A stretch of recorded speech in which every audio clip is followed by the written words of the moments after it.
1811 4000। यही consumer helpline.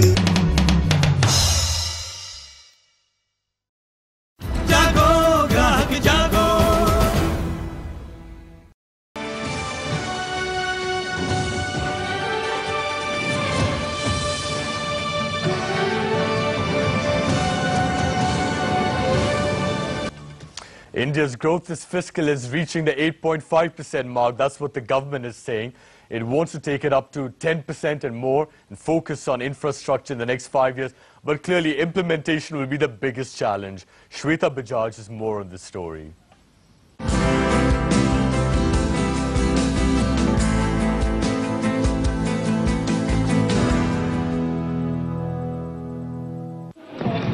India is shining for the government. That's why the Prime Minister sees a 10% growth around the corner. We expect to achieve 8.5% growth rate in the year 2010-11, and I hope we can achieve a growth rate of 9% in the year 2011-12. To get to 10% growth, the government wants to double infrastructure spending to $1 trillion in the next 5 years. The finance minister feels banks are too stretched to fund this. He wants to tap new sources like allowing private firms to issue infrastructure bonds. We shall have to meet these challenges and continue to maintain our steadfast commitment to infrastructure development, which is essential to return to our earlier growth trajectory of about 9% per annum and eventually cross the double-digit growth barrier. India has been changing its infrastructure policy from complete dependence on public funds to overly relying on private resources. But investors are insisting on continuity for the long gestation capital-intensive projects.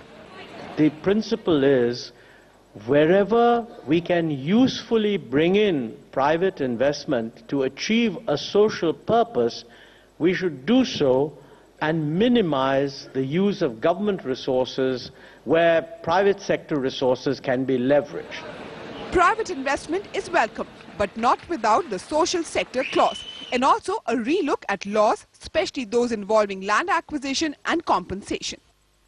The thrust of the 12th five-year plan will be on building rural and urban infrastructure through PPP or public-private partnership mode. But the biggest challenges for the government remains making it sure that the money reaches the right hands and its implementation. Until the time that is not done, Prime Minister's dream of achieving a 10% growth could remain just that, a dream. With video journalist Sanjay Rohila, Shweta Bajaj, News X, Delhi. All right, let's move on to the Delhi government's budget now, which was announced yesterday, which appears not to have gone down very well with Delhiites. They don't think it's fair to be taxed for the Commonwealth Games. In fact, the tax hike has made them the highest payers of VAT in India. Sneha Murdani with this report. In middle class, it is very difficult. If you increase the VAT and other things, LPG costs, it's not justified for them.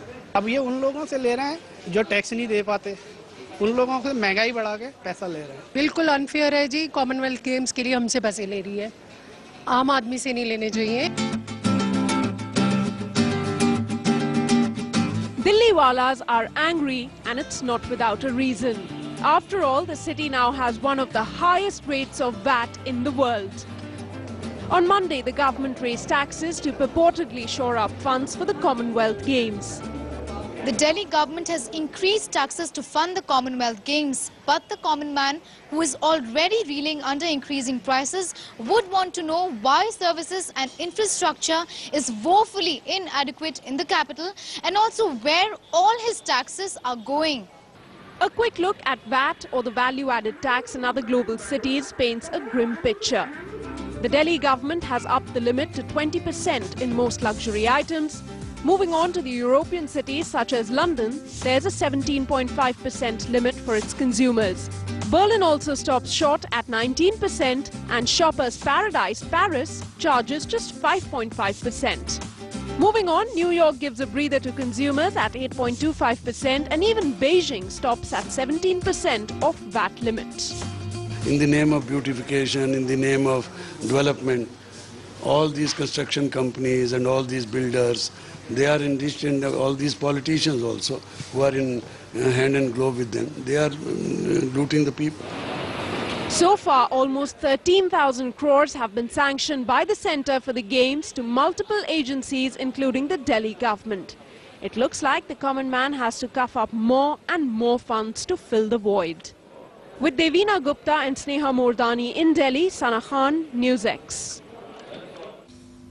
The BJP, of course, has lashed out at the Delhi government, especially over the recent hike in fuel prices. It's demanding a rollback.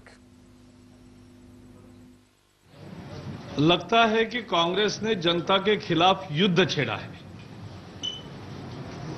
और इसलिए हर रोज एक नया महंगाई का लोगों को वो तोहफा दे रहे हैं। सरकार को महंगाई पर काबू करने के लिए काम करना चाहिए था, लेकिन सरकार तो ऐसा कुछ करते नहीं दिखाई दे रही। एक 15 दिन के अंतराल में दिल्ली में डीजल के दरों में 5.25 रुपए की बढ़त हुई है। हम सरकार की इस नीति की भर्त्सना करते हैं और ये बढ़े हुए दर तुरंत वापस लेने की मांग करते हैं। All right, so the Delhi government's budget has hiked taxes all around, but how much of this is actually going to be spent on Delhi and Delhiites? We have with us here in the studio Harshvardhan, former president of the Delhi BJP, also S.R.Khanna, managing trustee of Consumer Voice. We also asked several Delhi Congress leaders to join us for this discussion. They declined to do so. In fact, some of them told NewsX off the record that they're also deeply unhappy with the hike in taxes carried out by their government over here. S.R.Khanna, first of all. Okay, the hike in taxes is being done ostensibly, one, for the Commonwealth Games in Delhi, and number two, to give more old age pensions. You know, but the question is, how much is it actually going to be spent for these purposes? How much is all this going to actually be spent on Delhiites? See, I don't mind if taxes are raised to build capital, social capital, infrastructure in the city. But national games are not Delhi games, they are national games. They are for the country. Yeah. So the whole country should be paying for them. Why should Delhiites be made to pay for games that are supposed to be a national event? That is one. Secondly, not 1 paisa of this money is going to be spent to win a medal. It's all going to be in civil construction, and contractors are going to make money. Here's the question: will it all be in civil, construction, or will money be siphoned off along the way? That's the point. See, everybody knows that civil construction is like a sieve. Okay, the money that is contracted and there are cutbacks. Of course, it is. I'd like to see what the opposition party has any evidence on this, because it's only hearsay as far as we are concerned. Well, let me ask Mr. Harshvardhan from the BJP, because you've also been in the Delhi government in the past. I mean, how much of the budget is actually spent on the people, and how much you find is actually just siphoned out of the system? You see, I would like to raise two basic points, that they are talking about development, about the preparations for the Commonwealth Games, and about the huge projects, and even making of roads and putting these electric poles. They are attributing it to the preparations for Commonwealth, which is the normal duty of this government, which has been in power for almost 10 years. And if you look at the total plan outlay of this budget, you see 57% even today's budget they are spending on non-plan. That is basically on the wasteful expenditure, giving salaries and all. So this is only 43% that they are spending on the infrastructure development.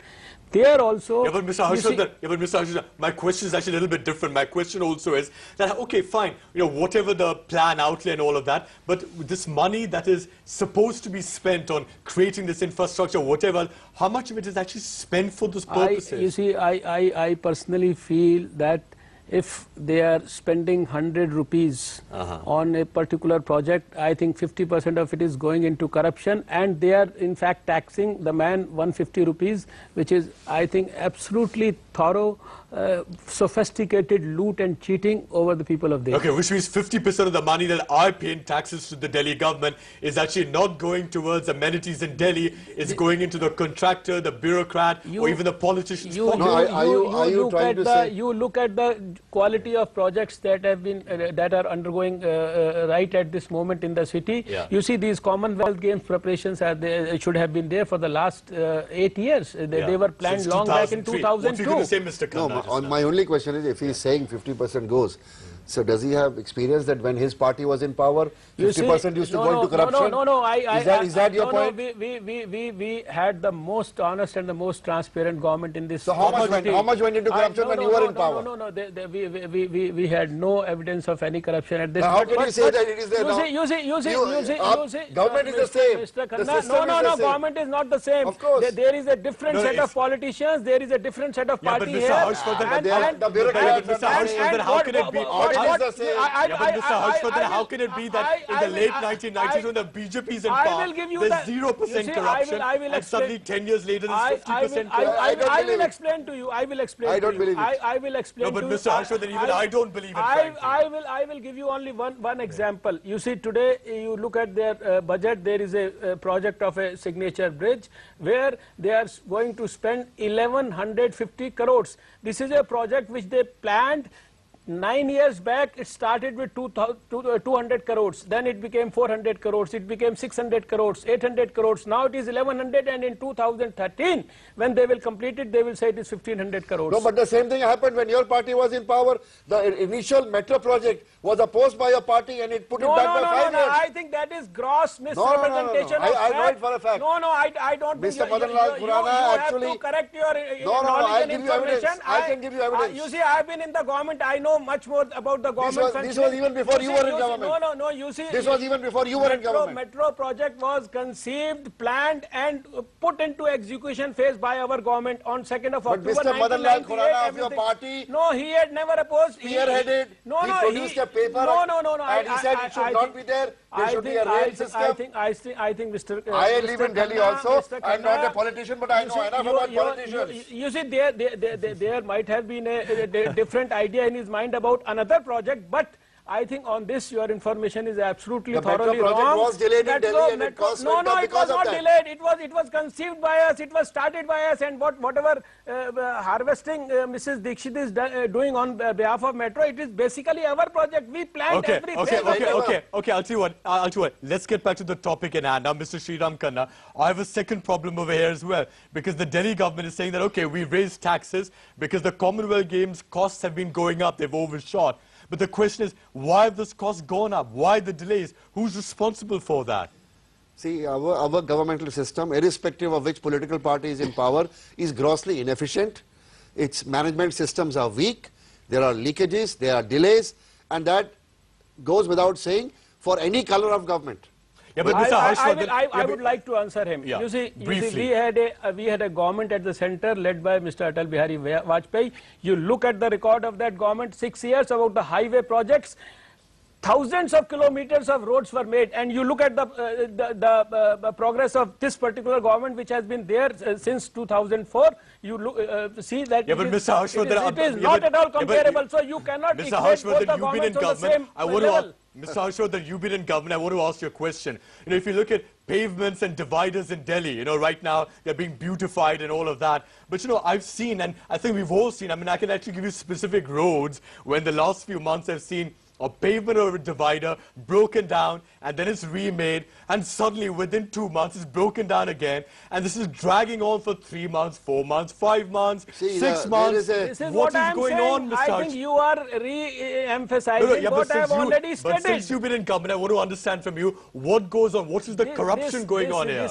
This is, I think, self-evident. What you are saying is, you see, there is already an Who's making money over here by delaying the project and digging a hole and then redigging the hole again? Those who are in the government, they have an unholy nexus and collaboration with those in the system down the line, and they are all making it together.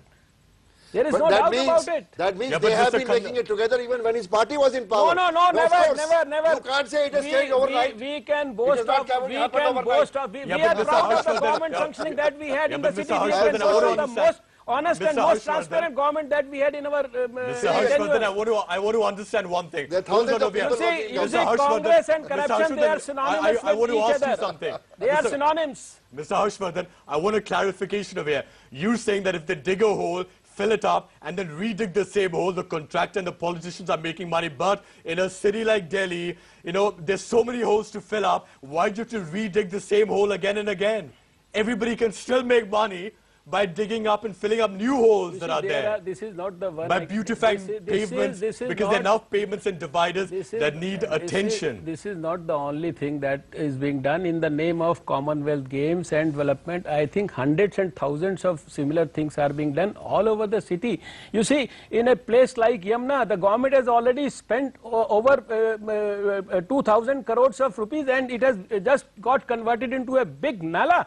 And this is what nala you want to show to the people who will come for the Commonwealth Games. Nala was the same when you were in power. What did you do to clean it up? You did nothing also. We started the project of cleaning, and they spent only these 2,000 crores to convert it into a nala. Unfortunately, we lost our government in 5 years. If we were there instead of them for the last 12 years. You could have cleaned the Yamuna. You couldn't clean it. You see, it is not something that you go to Yamuna Bank like with all those things like Sheila Dixit create a drama, get a photograph, and it cannot be done like that. Mr. Harshvardhan, individuals and even organizations like Shri Ravi Shankars are making, small but, definite steps to do something. And here you're saying our government could do anything. Let me put it like this. For the politician, it's for the politician, it's to make political capital after every error any ruling party does. Trying to pull him down. I have not seen on one issue where the ruling party and the opposition will agree. If they say yes, they'll say no. If they say day, they will say night. So these are the guys who are fighting. If the government does good work, say that on record. I have a final question for Sri Khanna. The Delhi taxman, the consumer, has now been asked us, to cough up more money to pay for the Commonwealth Games, etc., etc. What is this basically? It's basically to cover up the corruption, the delays, and the inefficiency on the part of government authorities? I am very unhappy with the way the taxes have been raised in the budget, particularly cooking gas, diesel, CNG. It's going to have a difficult position on the lower class, on the people who have fixed incomes and who don't have DA as government employees have. And therefore... And we are covering up corruption and delays and inefficiency. Look, even if I was to be assured that, okay, we are going to do all this and India is going to win so many medals in the Commonwealth Games, not one paisa on this is actually going to be spent to win a medal. Yeah. This is how I look at it. Okay. And according to Mr. Harshvardhan, 50% of the money is being siphoned out of the system. We don't know whether that figure is correct or not. I don't agree with that. Because if it is 50% now, it would have been 45% when he was in power. No, you can't say that. Then how you can say anyway, I'll tell you what.